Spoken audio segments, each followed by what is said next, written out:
Hi viewers, இன்னைக்கான வீடியோவில் என்ன நடக்குதுன்னு பார்க்குறதுக்கு முன்னாடி என்னோட சேனலை ஃபஸ்ட் டைம் பார்க்குறீங்கன்னா லைக் அண்ட் ஷேர் பண்ணுங்கள், மறக்காமல் கொஞ்சம் சப்போர்ட் பண்ணுங்கள். வாங்க வீடியோக்குள்ளே போகலாம். வீடியோ பார்த்தீங்கன்னா ரொம்பவே விறுவிறுப்பாக போயிட்டுருக்குன்னே சொல்லலாம். நம்ம இந்திராணியை நம்ம மோனிகா ரொம்பவே அவமானப்படுத்துகிறாங்க எல்லாரும் முன்னாடியும்.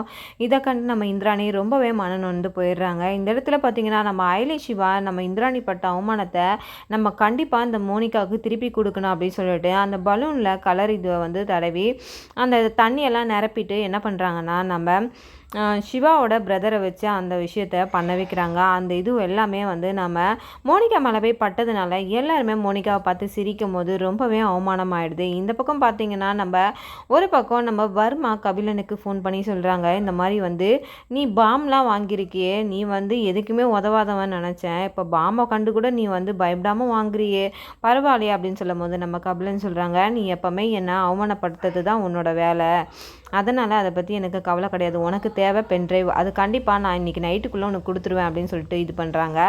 இந்த பக்கம் உதய பெருமாளை வந்து நம்ம மினிஸ்டரோட பையன் வந்து மிரட்டுறாங்க, ஒழுங்கு மரியாதையாக எனக்கு அந்த பென்ட்ரைவை நீ எடுத்து கொடுத்துரு, அப்படி இல்லைனா உங்கள் வீட்டில் மறுநாள் காலையில் ஒரு பணம் விழும் அப்படின்னு சொல்லிட்டு நம்ம மிரட்டுறாங்க. அதுக்கு உதய பெருமாள் பயந்துக்கிட்டு, நான் தான் உனக்கு பென்ட்ரைவ் எடுத்து தந்துடுறேன்னு சொன்னல, அதுக்கப்புறம் எதுக்கு நீ வீட்டுக்குள்ளே வந்த அப்படின்னு சொல்லிட்டு கேட்குறாங்க. நான் உனக்கு எச்சரிக்கிறேன், நீ கடைசியாக நான் உங்ககிட்ட ஒரு வாட்டி சொல்கிறேன், ஒழுங்கு மரியாதை எனக்கு பென்ட்ரைவ் எடுத்துகிட்டு வந்து கொடுத்துரு அப்படின்றாங்க. இந்த பக்கம் கபிலன் வந்து ஒரு பாமை ரெடி பண்ணி அதை நம்ம சிவா கிட்ட கொடுக்க சொல்லி ஒரு ஆட்களை ஏற்பாடு பண்ணி உள்ளே கொண்டு வந்து கொடுக்குறாங்க.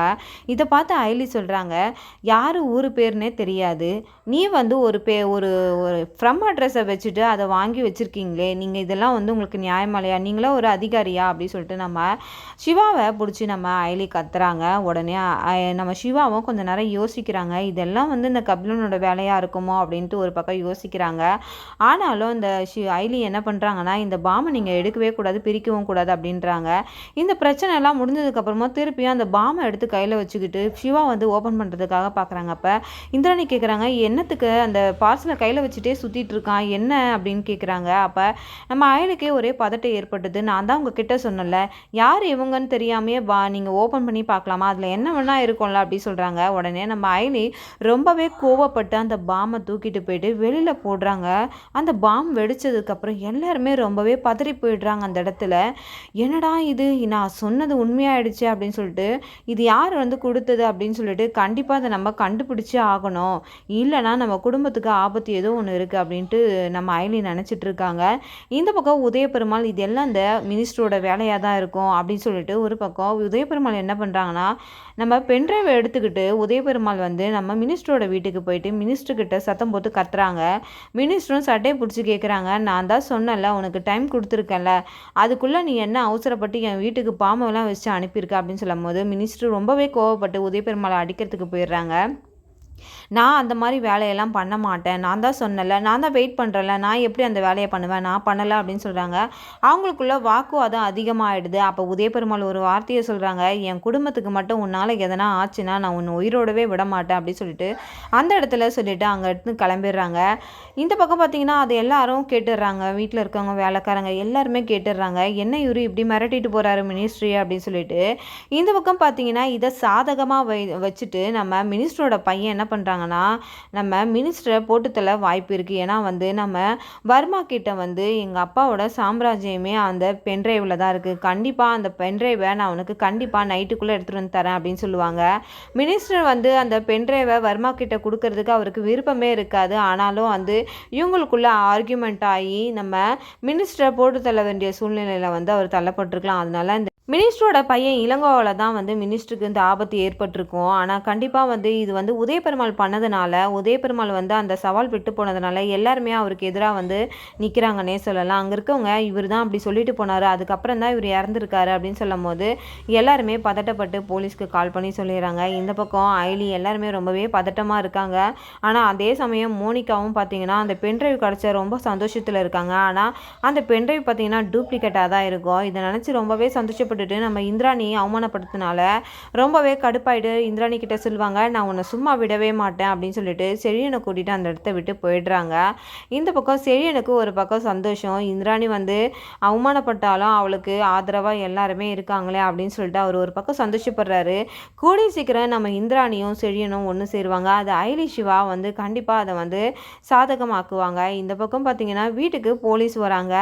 எல்லாருமே ரொம்பவே பதட்டமாயிடுறாங்க. என்ன, ஏன் வந்திருக்கீங்க, என்ன சார், எதனால் வந்திருக்கீங்க அப்படின்னு சொல்லிட்டு கேட்கும் போது, இந்த மாதிரி நாங்கள் உதயபெருமாளை கைது பண்ணுறோம் அப்படின்னு சொல்கிறாங்க. அதுக்கு இந்திராணி கேட்குறாங்க, எதுக்கு அவர் என்ன தப்பு பண்ணார் அப்படின்னு கேட்குறாங்க. அப்போ சொல்கிறாங்க, இந்த மாதிரி மினிஸ்டரை போயிட்டு வந்து மிரட்டிட்டு வந்திருக்காங்க, மினிஸ்டர் வந்து இந்த மாதிரி இறந்துட்டாங்க அப்படின்னு சொல்லும் போது, என்ன சொல்கிறீங்க சார் அப்படின்னா, ஆமாம் இப்போ அவர் உயிரோடவே இல்லை, இவர் தான் அங்கே வந்து மிரட்டியிருக்காரு, அதுக்கப்புறம் தான் அவருக்கு வந்து இந்த மாதிரி ஆயிருக்கு அப்படின்னு சொல்லிட்டு எல்லாருமே அங்கே வந்து இவருக்கு அகேன்ஸ்டாக நிற்கிறாங்க அப்படின்னு சொல்லும் போது ரொம்பவே ஷாக் ஆகிடுறாங்க. இந்த பக்கம் வர்மாவுக்கு அந்த பென்ட்ரைவ் கிடச்ச ஒன்றுமே ரொம்பவே சந்தோஷமாக இருக்காங்க. ஆனால் கண்டிப்பாக நம்ம இந்திராணிக்கு வந்து இந்த உண்மை தெரிய வரும்போது நம்ம ரித்திகாவை சும்மாவே விட மாட்டாங்க. ரித்திகா பார்த்தீங்கன்னா நம்ம இந்திராணி ரூம்லேருந்து அந்த பென்ட்ரைவ் எடுத்து இது பண்ணி மோனிகாவுக்கு கொடுத்தது தெரிஞ்சதுன்னா கண்டிப்பாக நம்ம ரித்திகாவை வீட்டை விட்டு வெளியே அனுப்ப வாய்ப்பு இருக்குது. இந்த பக்கம் பார்த்தீங்கன்னா நம்ம கபிலன் வந்து நம்ம சிவாவை எப்படியாவது பழி வாங்கணும் அப்படின்னு நினச்சி அவர் அந்த பாம்லாம் எடுத்துகிட்டு வந்து அவனை எப்படியாவது போட்டு தள்ளணும் அப்படின்னு நினச்சிட்டு இருப்பாங்க. ஆனால்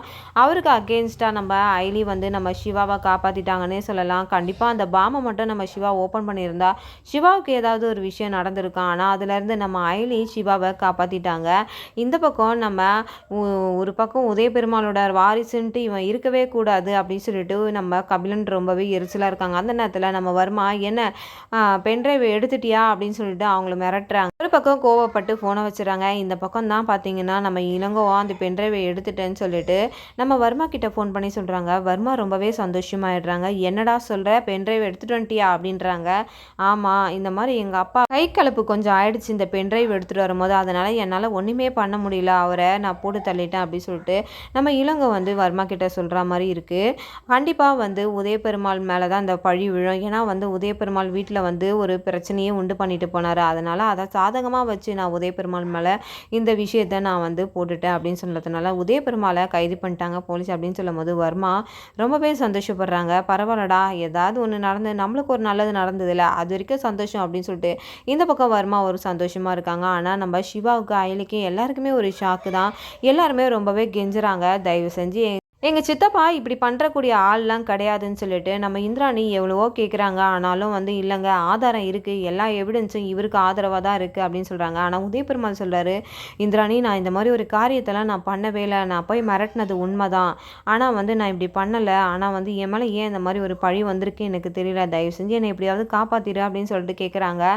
இந்த பக்கம் சிவாவும் ஐலியும் சொல்கிறாங்க, அப்படியெல்லாம் அவர் செஞ்சுருக்க வாய்ப்பே கிடையாது அப்படின்றாங்க. கூடிய சீக்கிரத்தில் நான் நிரூபித்து அவரை வெளியில் கொண்டு வருவேன் அப்படின்னு சொல்லிட்டு நம்ம உதயபெருமாள் கிட்ட வந்து கண்டிப்பாக நீங்கள் பயப்படாதீங்க, நான் கண்டிப்பாக உங்களை வெளியில் கொண்டு வருவேன் அப்படின்னு சொல்லிட்டு சிவா வந்து சொல்கிறாங்க.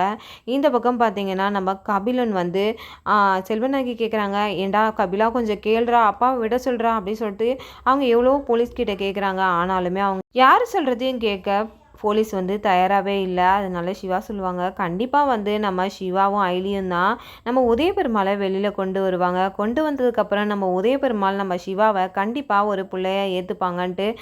இதுக்கப்புறம் வரக்கூடிய எபிசோடில் என்ன நடக்குதுன்னு நம்ம பொறுத்திருந்து பார்க்குறதுக்கு முன்னாடி இந்த வீடியோ உங்களுக்கு பிடிச்சிருந்தா மறக்காமல் உங்களோட கமெண்ட்களை என்னோட கமெண்ட் பாக்ஸில் தெரிவிங்க.